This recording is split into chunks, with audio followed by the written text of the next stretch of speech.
என்ன பண்ணுவாங்களா, இவரை கிண்டல் பண்ணுவாங்களாம், கேலி பண்ணுவாங்களாம்.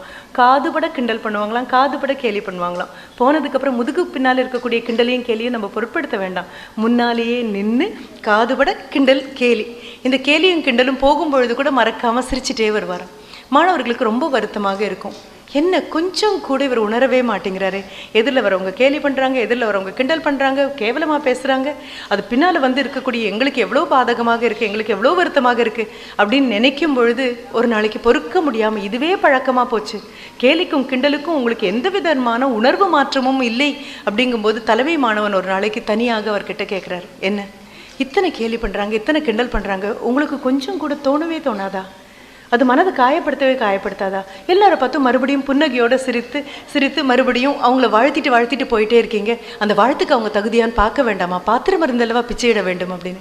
பிச்சை வேணா பாத்திரம் மருந்திடலாம், அன்புக்கு பாத்திரங்கள் எல்லாம் கிடையாது. அன்பே பெரிய பாத்திரம்தான்.